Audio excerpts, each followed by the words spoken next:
The works of John Howe, sometime fellow at Magdalen College, Oxford, Magdalen, I guess. The Living Temple.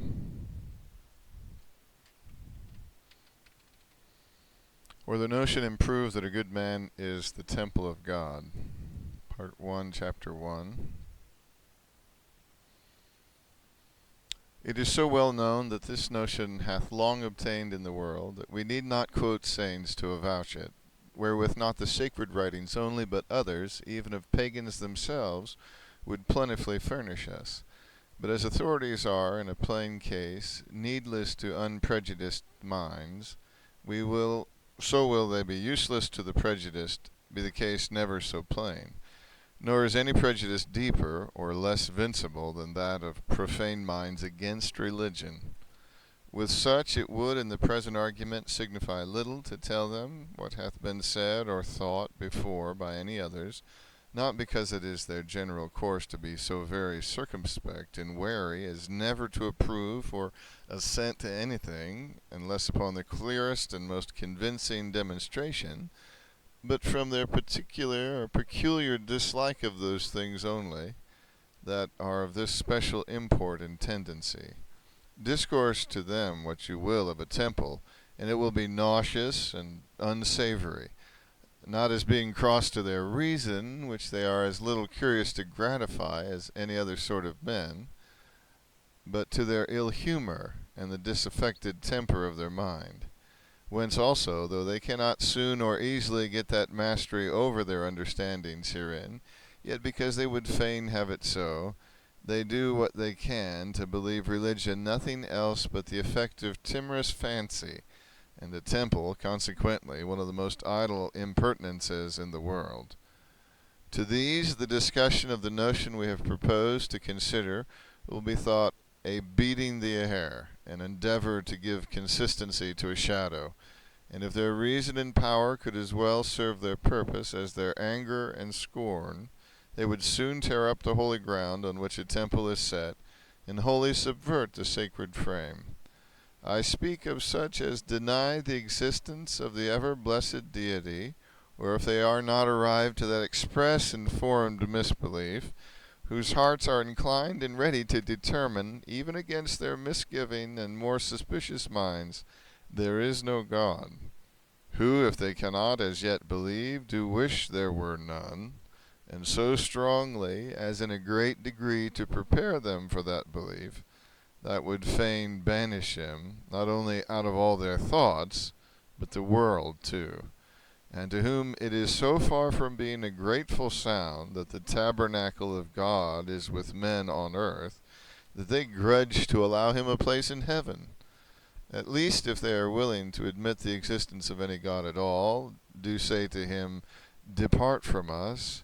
and would have him so confined to heaven that he and they may have nothing to do with one another, and therefore do rack their impious wits to serve their hypothesis either way, that under its protection they may securely indulge themselves in a course upon which they find the apprehension of God interesting himself in human affairs would have a very unfavorable and threatening aspect. They are therefore constrained to take great pains with themselves, to discipline and chastise their minds and understandings to that tameness and patience, as contentedly to suffer the raising out of their most natural impressions and sentiments.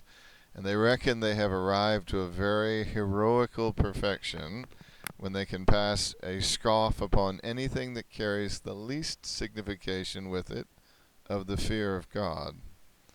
and can be able to laugh at the weak and squeamish folly of those softer and effeminate minds that will trouble themselves with any thoughts or cares how to please and propitiate a deity,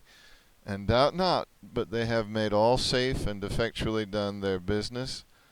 when they have learned to put the ignominious titles of frenzy and folly upon devotion, in whatsoever dress or garb, to cry canting to any serious mention of the name of God, and break a bold, adventurous jest upon any the most sacred mysteries or decent and awful solemnities of religion.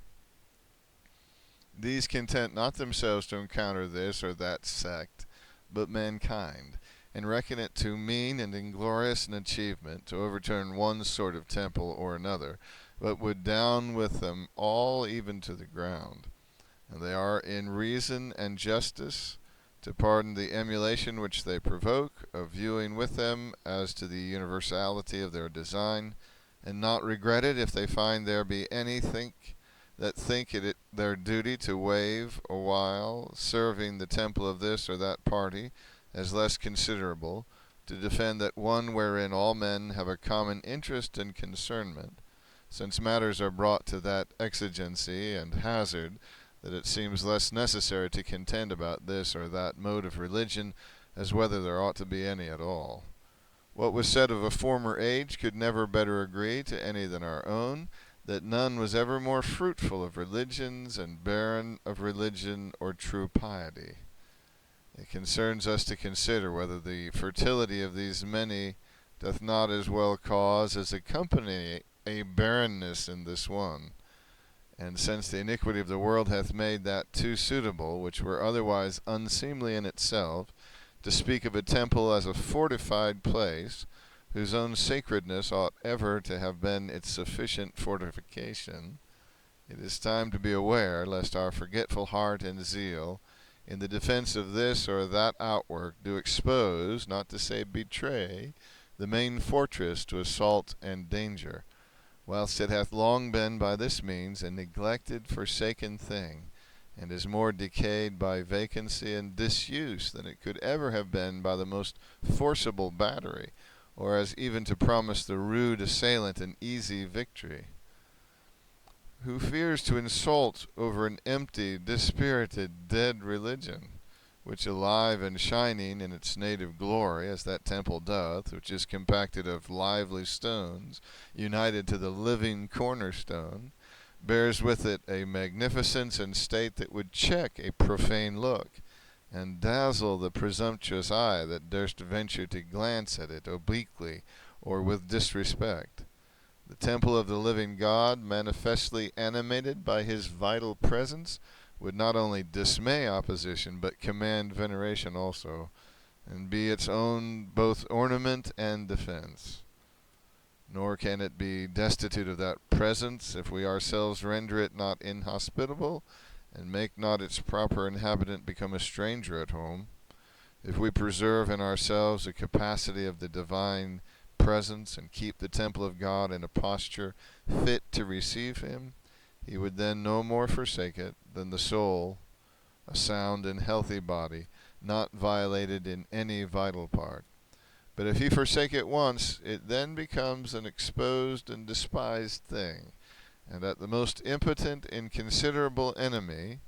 and as the most impotent, inconsiderable enemy can securely trample on the dead body of the greatest hero, that alive carried awfulness and terror in his looks, so is the weak-spirited atheist become as bold now as he was willing before to make the rude attempts upon the temple of God, when he hath been provoked to leave it, who is its life, strength, and glory. Therefore, as they who will not be treacherous to the interest of God and men must own an obligation and necessity to apply themselves to the serious endeavor of restoring the life and honor of religion, so will the case itself be found to point out to us the proper course in order hereto. That is, that it must rather be endeavored by practice than by disputation, by contending, every one with himself, to excite the love of God in his own breast, rather than with the profane adversary to kindle his anger, more aiming to foment and cherish the domestic continual fire of God's temple and altar than transmute a flame into the enemy's camp. For what can this signify? And it seldom fails to be the event of disputing against prejudice, especially of disputing for the sum of religion, at once against the prepossession of a sensual profane temper, and a violent inclination and resolvedness to be wicked, to beget more wrath than conviction. and sooner to incense the impatient wretch than to enlighten him. And by how much the more cogent and enforcing reasons are used, and the less is left the confounded, baffled creature to say on behalf of a cause so equally deplorate and vile, the more he finds himself concerned to fortify his obstinate will and supply his want of reason with resolution, to find out the most expedite ways of diverting from what he hath no mind to consider, to entertain himself with the most stupefying pleasures that must serve the same turn that opium is wont to do in the case of broken, unquiet sleep, or whatsoever may most effectually serve to mortify any divine principle, and destroy all sense of God out of his soul. And how grateful herein, and meritorious often, are the assailant railleries of servile, and it may be mercenary wits. How highly shall he oblige them that can furnish out a libel against religion, and help them with more artificial spite to blaspheme what they cannot disprove. And now shall the scurrilous Pascal and a few bottles work a more effectual confutation of religion than all the reason and argument in the world shall be able to countervail. This proves too often the unhappy issue of misapplying what is most excellent in its own kind and place to improper and uncapable subjects. And who sees not this to be the case with the modern atheist, who hath been pursued with that strength and vigor of argument, even in our own days, that would have baffled persons of any other temper than their own into shame and silence? And so, as no other support hath been left to irreligion than a senseless stupidity and obstinate resolvedness not to consider, a faculty to stifle an argument with a jest, to charm their reason by sensual softness into a dead sleep, with a strict and circumspect care that it may never awake into any exercise above the condition of dozed and half-witted persons, or if it do, by the next debauch, presently to lay it fast again, so that the very principle fails in this sort of men, whereto in reasoning we should appeal and apply ourselves. And it were almost the same thing to offer arguments to the senseless images or forsaken carcasses of men. It belongs to the grandeur of religion to neglect the impotent assaults of these men, as it is a piece of glory, and bespeaks a worthy person's right understanding and just value of himself, to disdain the combat with an incompetent or foiled enemy.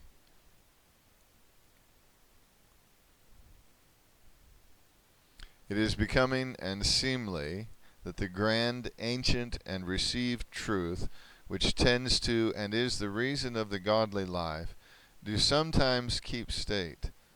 and no more descend to the perpetual repeated janglings with every scurrilous and impertinent trifler,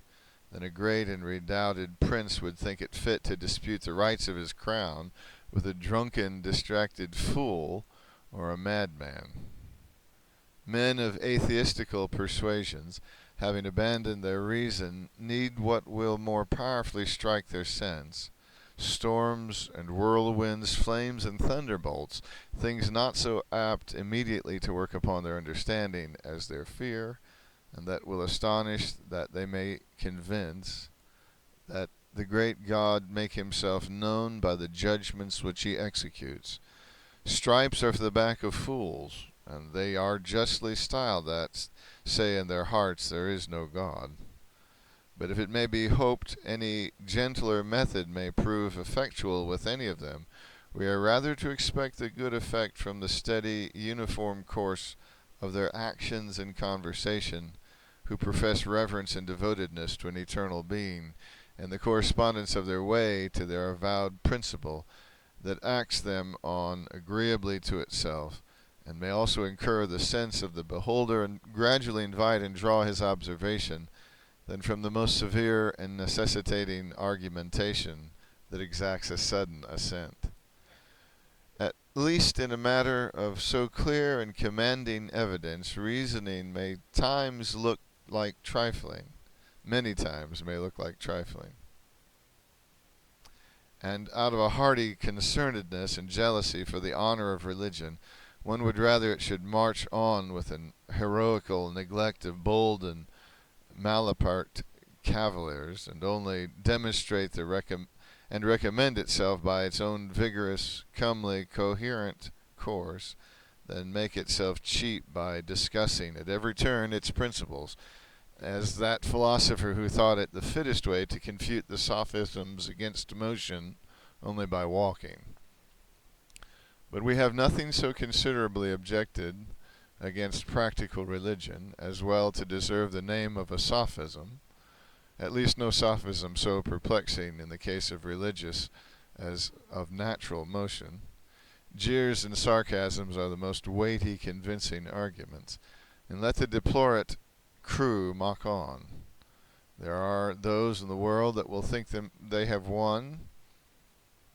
however, they will think they have, however, reason enough to persist in the way of godliness,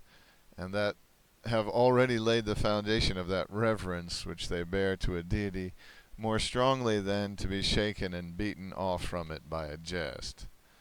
and therefore will not think it necessary to have the principles of their religion vindicated afresh every time they are called to the practice of it. For surely they would be religious upon very uncertain terms that will think themselves concerned to suspend or discontinue their course, as oft as they are encountered in it with a wry mouth or a distorted look, or that are apt to be put out of conceit with their religion by the laughter of a fool, or by their cavils and taunts against the rules and practices of it, whom only their own sensual temper and impatience of serious thoughts have made willing to have them false. That any indeed should commence religious and persist with blind zeal in this or that discriminating profession without ever considering why they should do so is unmanly and absurd, especially when a gross ignorance of the true reasons and grounds of religion shall be shadowed over with a pretended awe and scrupulousness to inquire about things so sacred, and an inquisitive temper shall have an ill character put upon it, as if rational and profane were words of the same signification, or as if reason and judgment were utterly execrated, and an unaccountable enthusiastic fury baptized and hallowed the only principle of religion. But when the matter hath undergone already a severe inquisition, and been searched to the bottom, principles have been examined, the strength and firmness hath been tried of its deepest and most fundamental grounds, and an approving judgment been passed in the case, and a resolution thereupon taken up of a suitable and correspondent practice. After all this, it were a vain and unwarrantable curiosity to be perpetually perplexing one's easy path with new and suspicious researches into the most acknowledged things. Nor were this course a little prejudicial to the design and end of religion, if we will allow it any at all, the refining of our minds, and the fitting us for a happy eternity. For when shall that building be finished, the foundations whereof must be every day torn up anew, upon pretence of further caution, and for more diligent search? Or when will he reach his journey's end that is continually vexed, and often occasioned to go back from whence he came by causeless anxieties about his way, and whether ever he began a right course, yea or no? Many go securely on in a course most ignominiously wicked and vile, without ever debating the matter with themselves, or inquiring if there be any rational principle to justify or bear them out. Much more may they, with a cheerful confidence, persist in their well-chosen way, that have once settled their resolutions about it upon firm and assured grounds and principles, without running over the same course of reasonings with themselves in reference to each single devotional act, or thinking it necessary every time they are able to pray, to have it proved to them there is a God, And because yet many of these do need excitation, and though they are not destitute of pious sentiments and inclinations, and have somewhat in them of the ancient foundations and frame of a temple, have yet by neglect suffered it to grow into decay. It is therefore the principal intendment of this discourse not to assert the principles of religion against those whom they have no place, but to propound what may some way tend to reinforce and strengthen them where they visibly languish, and awaken such as profess a devotedness to God to the speedy and vigorous endeavor of repairing the ruins of his temple in their own breasts, that they may thence hold forth a visible representation of an indwelling deity in effects and actions of life worthy of such a presence, and render his enshrined glory transparent to the view and conviction of the irreligious and profane, which hath more of hope in it, and is likely to be better purpose than disputing with them that more know how to jest than reason, and better understand the relishes of meat and drink than the strength of an argument. But though it would be both an ungrateful and insignificant labor, and as talking to the wind, to discourse of religion with persons that have abjured all seriousness, and that cannot endure to think, and would be like fighting with a storm to contend against the blasphemy and outrage of insolent mockers at whatever is sacred and divine, and were too much a debasing of religion to retort sarcasms with men not capable of being talked with in any other than such, that is, their own language, yet at once neither its use nor pleasure to the most composed minds, and that are most exempt from wavering herein, to view the frame of their religion, as it aptly and even naturally rises and grows up from its very foundations, to contemplate its first principles, which they may in the meantime find no present cause or inclination to dispute. They will know how to consider its most fundamental grounds, not with doubt or suspicion, but with admiration and delight, and can with a calm and silent pleasure enjoy the repose and rest of a quiet and well assured mind, rejoicing and contented to know to themselves when others refuse to partake with them in this joy, and feel all firm and stable under them, whereupon either the practice or the hopes of their religion do depend. And there may be also many others of good and pious inclinations that have never yet applied themselves to consider the principal and most fundamental grounds of religion, so as to be able to give to or discern any tolerable reason of them. For either the sluggishness of their own temper may have indisposed them to any more painful and laborious exercise of their minds, and made them to be content with the easier course of taking everything upon trust and imitating the example of others, or they have been unhappily misinformed that it consists not with the reverence due to religion to search into the grounds of it, yea, and may have laid this for one of its main grounds, that no exercise of reason may have any place about it, or perhaps having never tried, they apprehend a greater difficulty in coming to a clear and certain resolution herein than indeed there is. Now such need to be excited to set their own thoughts a work this way, and to be assisted herein. They should therefore consider who gave them the understandings which they fear to use, and can they use them to better purpose, or with more gratitude to him who made them intelligent and not brute creatures, than in laboring to know that they may also by a reasonable service worship and adore their Maker? Are they not to use their very senses about the matters of religion? For the invisible things of God, even his eternal power and Godhead, are clearly seen, etc. And their faith comes by hearing. But what? Are these more sacred and divine, and more akin to religion than their reason and judgment, without which also their sense can be of no use to them herein? Or is it the best way of making use of what God has revealed of himself, by whatsoever means, not to understand what he hath revealed? It is most true indeed, when we once come clearly to the informed that God hath revealed this or that thing, we are then readily to subject and not oppose our feeble reasonings to his plain revelation. And it were a most insolent and uncreaturely arrogance to contend or not yield him the cause, though things have to us seemed otherwise. It were as inexcusable negligence not to make use of our understandings to the best advantage, that we may both know and that such a revelation is divine, and what it signifies after we know whence it is. And any one that considers will soon see it were very unseasonable at least to allege the written divine revelation as the ground of his religion, till he have gone lower and foreknown some things by and by to be insisted on as preparatory and fundamental to the knowledge of this. And because it is obvious to suppose how great an increase of strength and vigor pious minds may receive hence,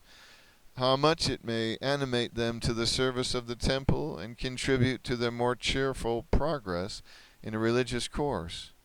it will therefore not be beside our present purpose, but very pursuant to it, to consider a while, not in the contentious way of brawling and capacious disputation, the noise whereof is as unsuitable to the temple as that of axes and hammers, but of calm and sober discourse, the more principal and lowermost grounds upon which the frame of religion rests,